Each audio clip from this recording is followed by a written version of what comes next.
Whether you've just started teaching or spent decades in the classroom, you know there's always more to learn. But where do you start? Well, here at Hillsdale College, we have the answer for you. Tried and True, a primer on sound pedagogy by Hillsdale College professor Daniel Copeland. In this little book, you'll read lessons from more than 25 years of Dr. Copeland's classroom experience. It's all distilled into 14 easy-to-read chapters on lesson planning, assignments, and classroom management, and it will help you improve your skills and inspire you as a teacher, one of our most important professions. Whether you've been in front of the classroom for years, or this is your first year, when you read Tried and True, you'll find something to help you keep improving every single day. You don't need to go at it alone. Let Dr. Copeland's real-world experience encourage you and inspire you. You can get your copy today at hillsdale.edu/true. That's hillsdale.edu/TRUE. Thanks for listening.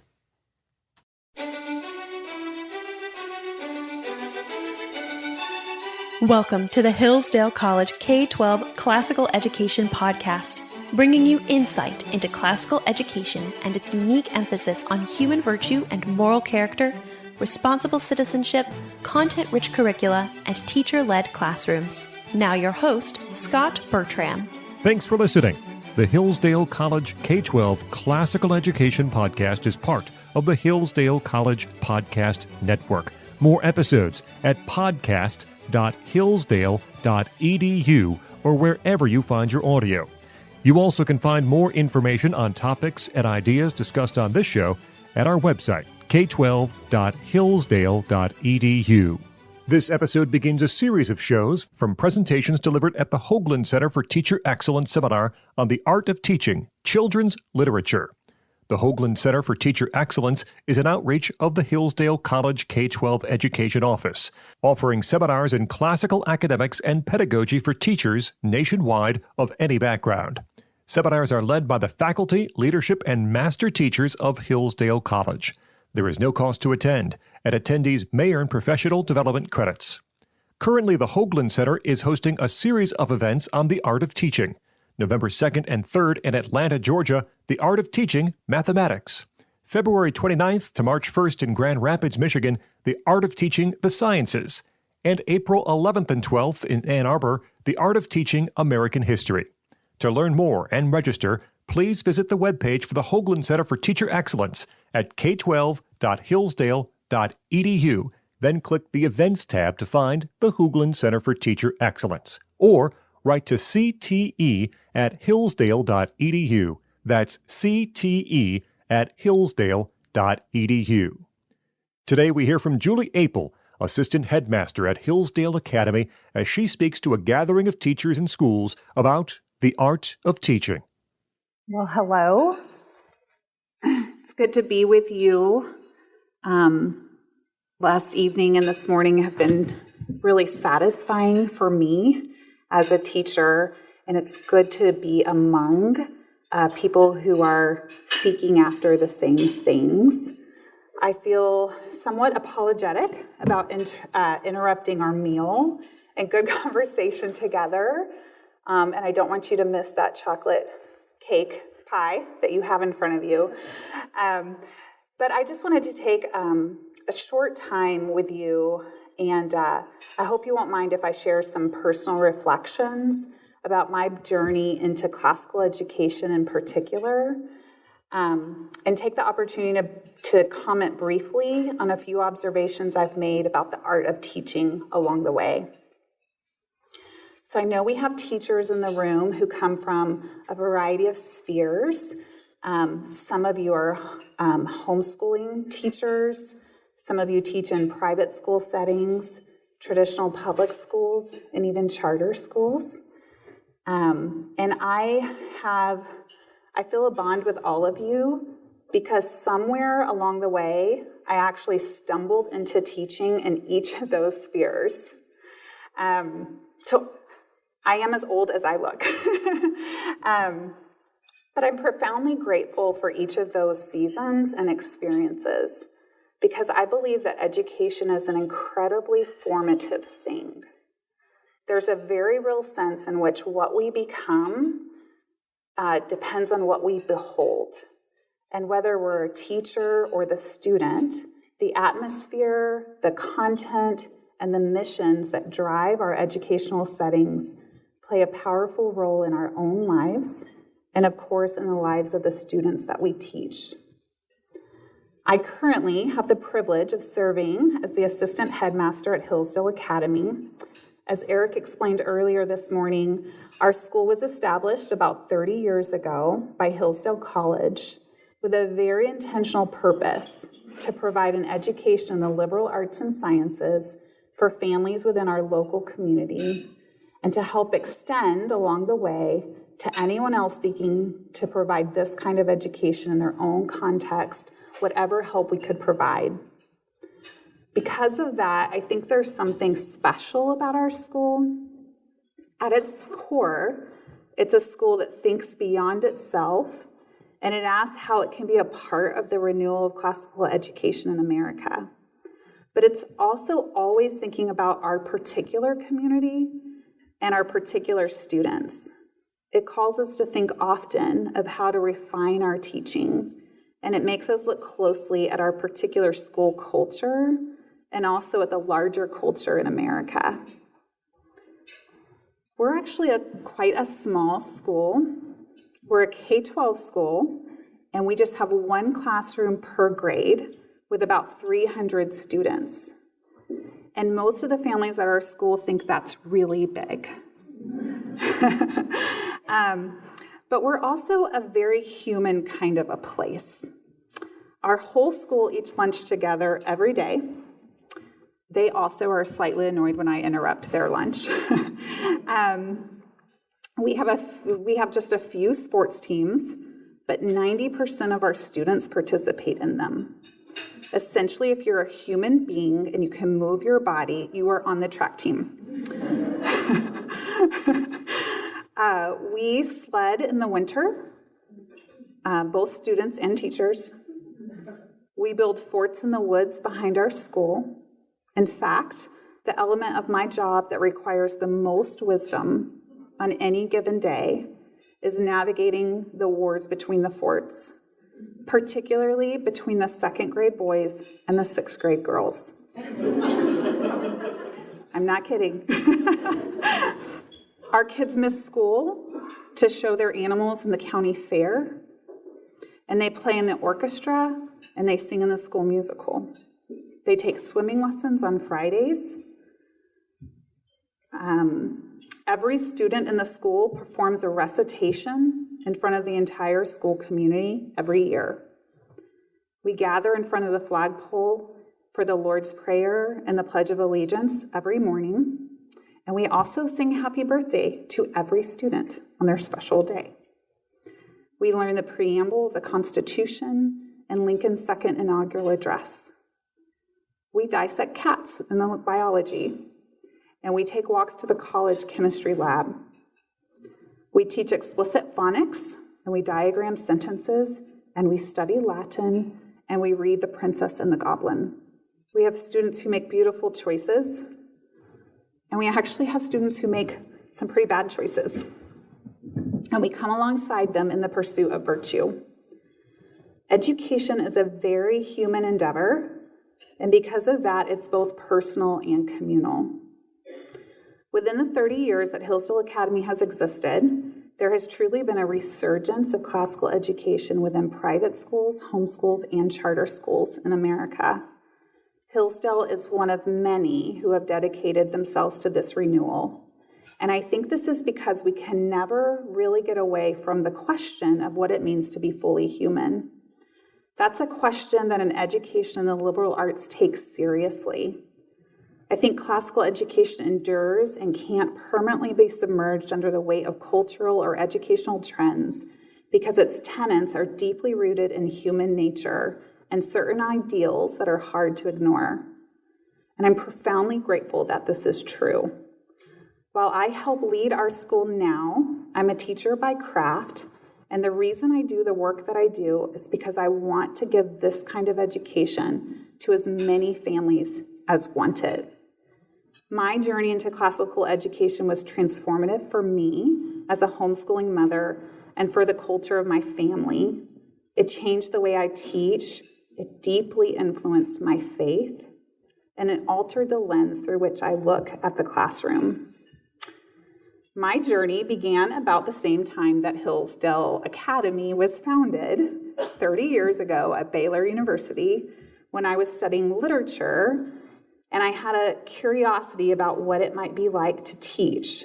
At that point, I had a love of literature and a desire to engage in meaningful work, but I don't think I could have articulated what education was for. As strange as that sounds, when I began taking some education classes to pursue my teaching certificate, I didn't really think deeply about the purpose or end of education. Oddly enough, my earliest teaching experiences were in a public school setting. In fact, my first job was in an alternative school in West Texas. I'm not sure what we call those schools in Michigan, but I know that we have them.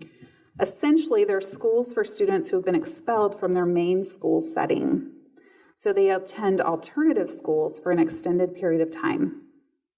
If you think about it, that means that every student in the school has literally been kicked out of the classroom. I was 23 years old, and I was the entire literature department, teaching grades 7 through 12. I had 3 things to figure out: how to avoid my students discovering how old I was and where I lived. And this is true. How to be the one in charge in the classroom without being a tyrant. And what my students needed most. I remember wrestling with the question, do they need Shakespeare, or do I teach them how to fill out a job application? And if you want to wrestle deeply with the purpose of education, become a teacher at one of these schools. You have to answer that question. So this was the question that eventually led me to the pursuit of classical education, first for myself, and then for my own children, and then in my teaching endeavors. And eventually, it led me to a Barney Charter School in Texas, and then to Hillsdale, Michigan.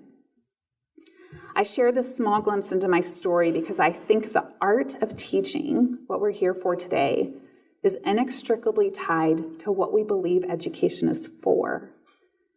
And it's also inextricably tied to our view of man. We orient our craft around the question of the nature of a child, what it means to flourish as a human, and what it means for them to live that education out in the context of community. With that in mind, I want to quickly share 3 broad, but I hope practical thoughts on the art of teaching and the kinds of things as a school leader and as a teacher myself I want to see manifest in my own classroom if I'm teaching and in the classrooms within my school. Each of these components are prioritized at Hillsdale affiliated schools because we believe they are central to every student and because we believe this kind of education is an education for every student. The first is this: the content we choose to teach within our classroom must be worthy of contemplation for a lifetime. The fact that we, from a variety of teaching backgrounds, are here together, gathered to consider the art of teaching through children's literature, means that all of us believe there's something about children's literature that is powerful. We believe there's a good, a kind of beauty and substance within the work of true literature that, should a student choose to dwell on those stories for a lifetime, that work of literature would, in a sense, become a part of them, and it ought to. Because humans are imitators, as I mentioned before, we become what we behold. What we teach within our classrooms can't merely be good, or clever, or cute, or popular, or even easy. It must be something we want them to chew on for their lifetime. Similarly, I think it's fair to describe the content in our classrooms as playing a similar role to the food that we eat. What our students contemplate within our classrooms has the power to develop their mind and nourish their souls.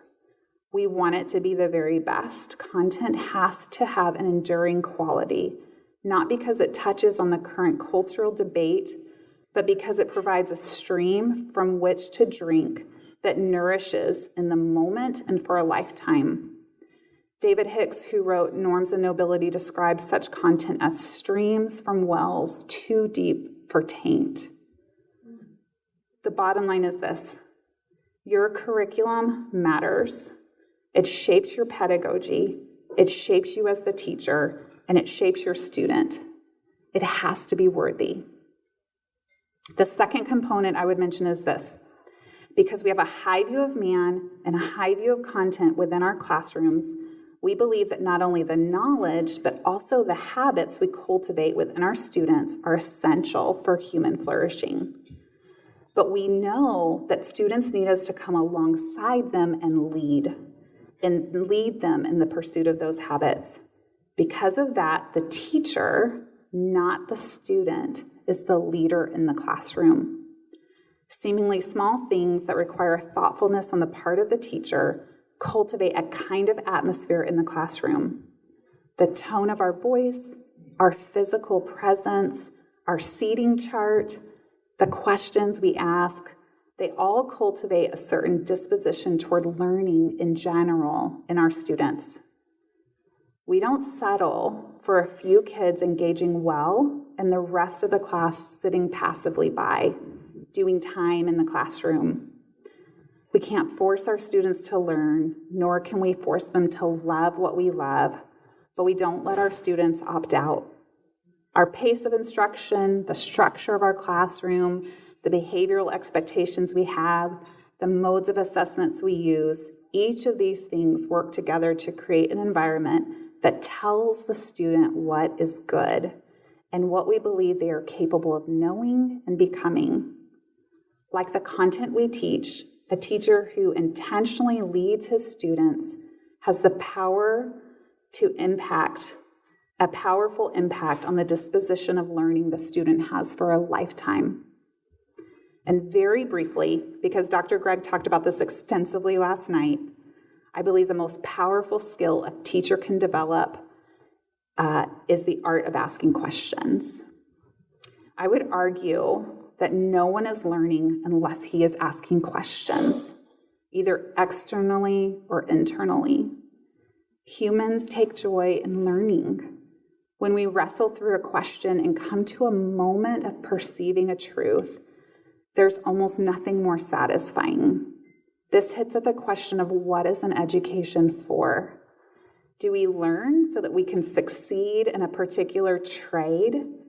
Or do we learn because we are created to discover, to perceive, to love, and to live the truth? One of the beauties of teaching in a K-12 school is that we see the educational life of a 5-year-old and an 18-year-old taking place in the same building.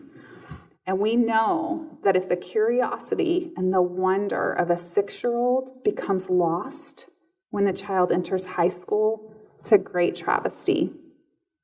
I taught 6th grade for a number of years. I never dreamed that would become my favorite grade to teach, but it is. And I always couldn't help but think about my 6th graders as if they were the kindergartners of the upper school. And the reason why is because they are still filled with questions, and they're almost as wiggly as the kindergartners are. But their hands were never down because they were so curious and by nature wanted to connect what they understood about one body of knowledge to another.